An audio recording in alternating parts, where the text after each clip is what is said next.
नमस्कार, मैं अशोक कुमार पांडे और स्वागत है आपका टीसीएच पर। हाजिर हूं मिडिल ईस्ट की सारी और बेहद जरूरी अपडेट्स लेकर।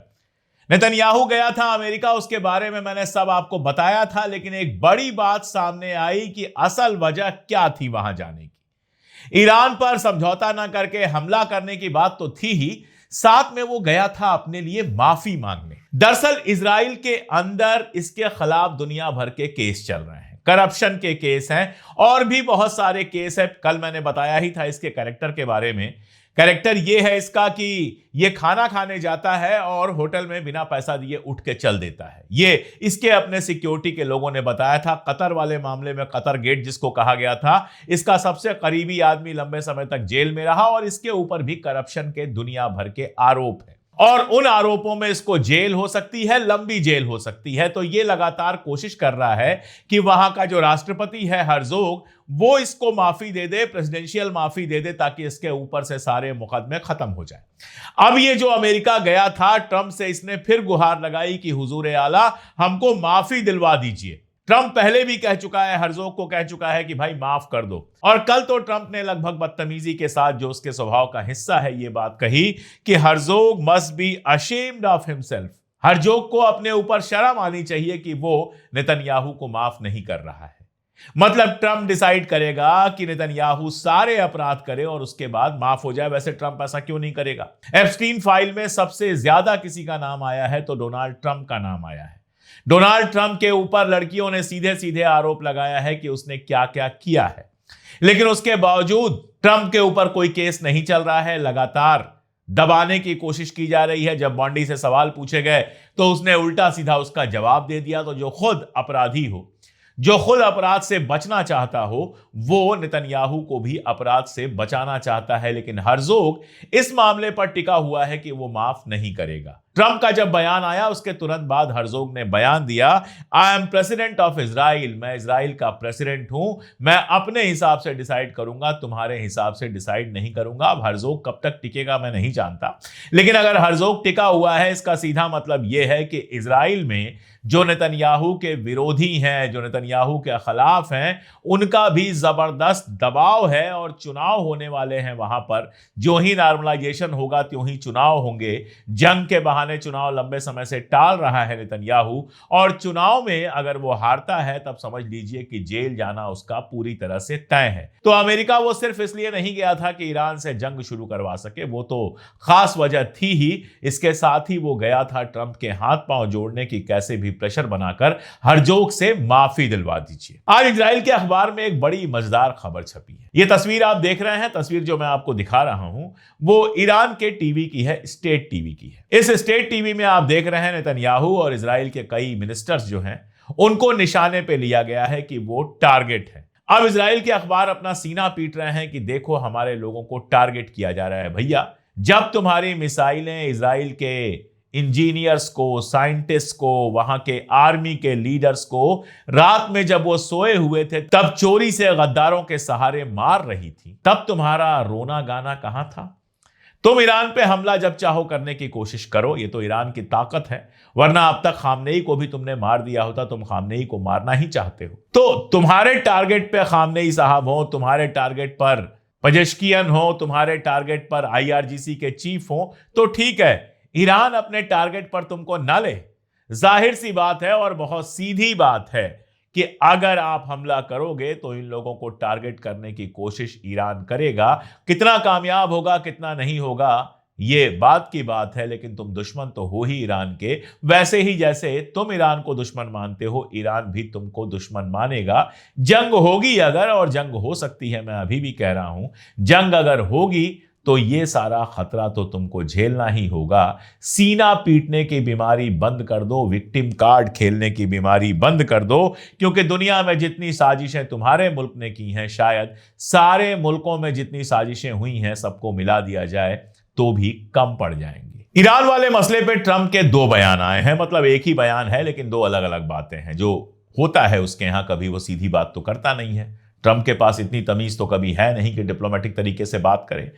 तो उसने कहा है कि it is possible that the deal with Iran will be concluded by next month, यानी यह मुमकिन है कि अगला महीना खत्म होते होते ईरान के साथ डील हो जाए। वो बड़े सही रास्ते पे चल रही है। नेतन्याहू वाले पर भी जब पत्रकारों ने उससे सवाल पूछा कि क्या नेतन्याहू ने आपसे यह कहा कि ईरान से जंग शुरू कीजिए, बातचीत बंद कीजिए, तो ट्रंप ने कहा कि इस बारे में मुझे जो करना होगा वह करूंगा, मेरी कोई बात नहीं हुई है और मुझे उम्मीद है कि डील हो जाएगी। तो एक तरफ तो वो लगातार ये कह रहा है डील हो जाएगी, दूसरी तरफ वार्निंग भी दे रहा है कि अगर ये डील नहीं मानी तो इसके बहुत बुरे नतीजे भुगतने पड़ेंगे। मैं बार बार कह चुका हूं कि ईरान तो उन नतीजों को भुगतने के लिए तैयार है। ईरान जानता है कि तुम लोग इतने बड़े धोखेबाज हो कि आपस के बातचीत में मीडिया में चला दोगे कि जंग नहीं होगा, ट्रंप ने मना कर दिया, और कौन जाने कि आज ही रात को या कल ही रात को ईरान के ऊपर बम बरसने शुरू हो जाए। और ईरान इसके लिए तैयार है, लेकिन इसकी कीमत जो भुगतनी पड़ेगी वो सिर्फ ईरान को नहीं भुगतनी पड़ेगी, वो कीमत इजराइल को भी भुगतनी पड़ेगी और अमेरिका को भी भुगतनी पड़ेगी। ये तो तय है। बहरीन का एक बयान मैं देख रहा था कि उन्होंने कहा कि हमारे यहां जो अमेरिकन बेसिस है, अगर ईरान ने हमारे ऊपर हमले किए उन बेसिस पे, तो हम इस लड़ाई में शामिल हो जाएंगे। बिल्कुल शामिल हो जाओ। ईरान ने सही कहा है कि तुम लड़ाई में शामिल हो, उसके बाद देखो कैसे रातों रात सरकार गिर जाती है। ईरान को भी पता है कि अरब जनता फलस्तीन और ईरान के साथ खड़ी है, अपने सुल्तानों के साथ नहीं खड़ी है। वो तो डर है, इसलिए वो खामोश बैठी हुई है। जिस दिन वो डर खत्म हो गया, इन सरकारों को वैसे ही पलट देगी जैसा पिछली बार जो पिंक रिवॉल्यूशन हुआ था उसमें हुआ था। इसी के साथ ट्रंप एक और जहाज, एक और एयरक्राफ्ट कैरियर जिसका नाम है यूएसएस गेराल्ड आर फोर्ड के नाम पर यह बना हुआ है, इसको वेनेजुएला से हटाकर मिडिल ईस्ट की तरफ भेज रहा है। अब्राहम लिंकन वहां पहले से है, यूएसएस अब्राहम लिंकन जो एयरक्राफ्ट कैरियर है, और अब एक और एयरक्राफ्ट कैरियर को ईरान के नजदीक तैनात किया जा रहा है। यह सब ईरान के ऊपर प्रेशर बनाने के लिए है कि हमारी शर्तों पर समझौता करो वरना हमला शुरू हो जाएगा। ये कैरियर्स वहां पहुंचेंगे, जाहिर तौर पर तैनात रहेंगे, और अगर जंग होती है तो इनमें से निकलकर जहाज ईरान के ऊपर कहर बर्पा करने की कोशिश करेंगे। लेकिन ईरान के साथ दो तीन चीजें आप जान लीजिए। एक तो उनकी मिसाइल पावर कमाल की है, बैलिस्टिक मिसाइल पावर सब जानते हैं कमाल की है। दूसरा, पानी के अंदर मिसाइल स्टोर करने का जो उन्होंने तरीका निकाला है और पानी के अंदर से मिसाइलें फायर करने का जो तरीका निकाला है, वो इन एयरक्राफ्ट कैरियर्स पे बहुत भारी पड़ सकते हैं। जब जंग होगी तो पता चलेगा कौन किस पे भारी पड़ता है। लेकिन यह तैयारी ईरान ने पहले से कर रखी है, और हमको पता है कि चाइना और रशिया दोनों ने टेक्नोलॉजी और हथियार दोनों पिछले दिनों में ईरान को काफी बड़ी संख्या में मुहैया कराए हैं। तो अमेरिका भी इस बात को अच्छी तरह से जानता है, और यह मैं पहले बता चुका हूं कि वही डर है जिसकी वजह से अभी तक हमला नहीं हुआ है। मौके की तलाश की जा रही है, अपनी ताकत नापी जा रही है, देखा जा रहा है कितनी ताकत होने के बाद ईरान पर हमला करना ठीक होगा, क्योंकि अमेरिका में ही बहुत सारे लोगों ने ट्रंप को चेतावनी दी है कि इस जंग का कोई फायदा नहीं होगा।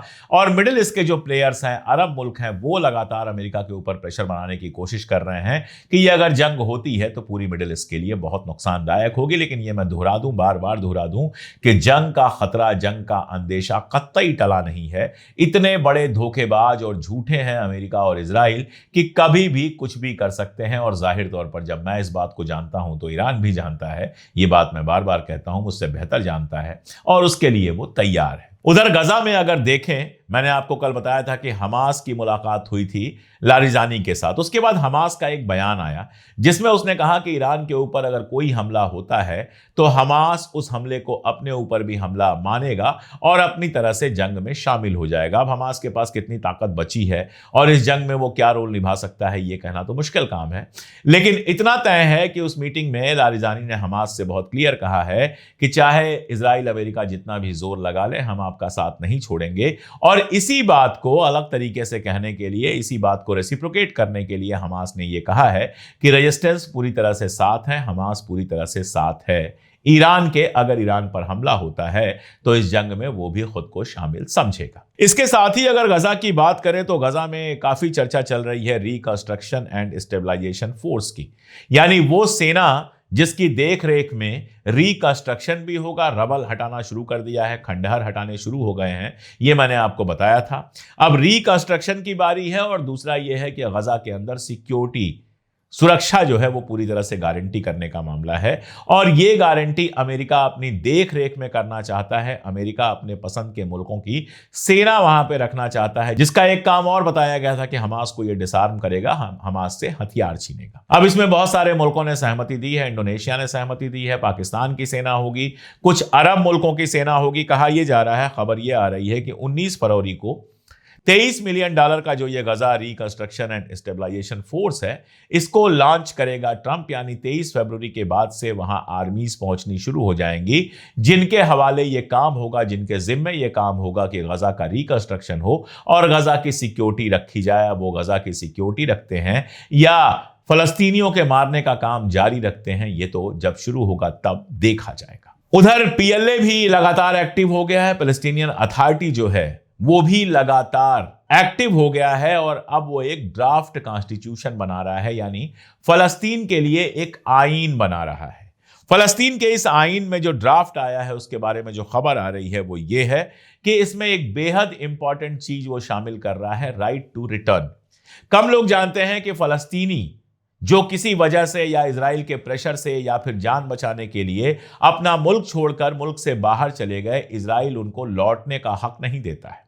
दुनिया में कहीं कोई यहूदी है, इजराइल से उसका कोई लेना देना ना हो, हिंदुस्तान के किसी कस्बे में कोई यहूदी जन्मा हो, वो अपने जन्म के साथ ही ये राइट लेकर आता है, ये हक लेकर आता है कि वो जब चाहे इजराइल जा सकता है और इजराइल की नागरिकता उसको मिल जाएगी। लेकिन फलस्तीन की जमीन पर पैदा हुए लोग, जिन्होंने किसी डर से या किसी दिक्कत में या किसी परेशानी में या इजराइल की हैवानियत शैतानियत के चलते फलस्तीन छोड़ दिया था, वो लौटकर अपने घर में आना चाहें तो इजराइल उसकी इजाजत नहीं देता है। यही इजाजत जो पीए का, पैलेस्टीनियन अथॉरिटी का कॉन्स्टिट्यूशन बन रहा है, आईन बन रहा है, उसमें दी गई है राइट टू रिटर्न। इसके अलावा जो लोग मेरा न्यूज़ रेगुलर देखते हैं, साल एक भर पहले मैंने ये बात बताई थी कि वहां पर एक मदद दी जाती थी उन परिवारों को, उन फैमिलीज को जिनका कोई बंदा या तो मार दिया गया हो इजराइल के हाथों, या इजराइल की जेल में सड़ रहा हो, या उसको मुल्क छोड़ के बाहर जाना पड़ा हो। ऐसे लोगों को मदद दी जाती थी। वो मदद अमेरिका ने प्रेशर डालकर बंद करवा दी और उस मदद के लिए जो पैसे रखे हुए थे वो सारे इजराइल ने कब्जा कर लिया। इस ड्राफ्ट कॉन्स्टिट्यूशन में उस मदद की बात दोबारा है। इसमें मार्टियर्स, प्रिजनर्स और एग्जाइल, इन तीनों की बात की गई है कि इन लोगों को हर तरह की मदद दी जाएगी, इनकी फैमिलीज को भी मदद दी जाएगी। साथ में यह भी बात आ रही है कि शरिया रूल के हिसाब से फलस्तीन को चलाया जाएगा। यह कितना सही है कितना गलत है मैं नहीं जानता, क्योंकि इजराइल के अखबार में छपा है और वो इसका इस्तेमाल दुनिया को यही बताने के लिए करेगा कि देखो ये तो सिर्फ इस्लामिक रूल ला रहे हैं, जो बाकी लोग हैं वो कैसे रहेंगे। वैसे ये संविधान कब लागू होगा? ये तो तभी लागू होगा जब फलस्तीन आज़ाद होगा। और फिलहाल जब तक नेतन्याहू इजराइल की गद्दी पर बैठा है, फलस्तीन की आज़ादी की राह में रोड़े डालने की सारी कोशिशें करेगा। लेकिन आज नहीं कल फलस्तीन जरूर आजाद होगा, और जब भी आजाद होगा तो पैलेस्टीनियन अथॉरिटी अकेले अथॉरिटी नहीं होगी, और भी वहां पे संगठन है और भी वहां पे पार्टियां हैं। चुनाव होगा, जो सत्ता में आएगा उसके हिसाब से कॉन्स्टिट्यूशन बनेगा। लेकिन फिलहाल पीए जो ये ड्राफ्ट कॉन्स्टिट्यूशन लेके आ रहा है, ये फलस्तीन की आजादी वाला जो मामला है उसमें टेक्निकली एक जरूरी चीज है, ताकि वो दुनिया को बता सके कि देखिए हमारे पास अपना संविधान है, अपना आईन है, जिसके हिसाब से हम अपने मुल्क को चलाना चाहते हैं। अब ईरान और फलस्तीन के बाद थोड़ा चलते हैं टर्की की तरफ। एर्दोगान का एक बयान आया है जिसमें उसने इजराइल, ग्रीस और साइप्रस तीनों को एक साथ धमकी दी है कि अगर हमारा जो मैरीटाइम इंटरेस्ट है, यानी नौसेना का जो हमारा इंटरेस्ट है, उसमें जरा सा भी दिक्कत पैदा हुई तो हम अपनी तरफ से कार्रवाई करेंगे। दरअसल मामला क्या है कि एक मीटिंग होने वाली है इजराइल, ग्रीस और साइप्रस की इजराइल के अंदर, और जिसमें ये तीनों मुल्क आपस में मिलकर इनका जो मैरीटाइम समझौता है, यानी नौसेना का जो समझौता है, वो और मजबूत करना चाहते हैं और वहां पर अपना प्रेजेंस बढ़ाना चाहते हैं। आप जानते हैं इजराइल को लगातार ये लगता है कि उसको टर्की से खतरा है। अब ग्रीस जो है वो बिल्कुल टर्की के बगल में है। टर्की है तो एशिया में, लेकिन आप जानते हैं कि आधा टर्की यूरोप में भी है, और उसके ठीक बाद ग्रीस शुरू हो जाता है। और ग्रीस के साथ टर्की के पुराने दुश्मनाना रिश्ते रहे। एक जमाना था जब ग्रीस के बहुत सारे लोग इस्तांबुल में रहा करते थे।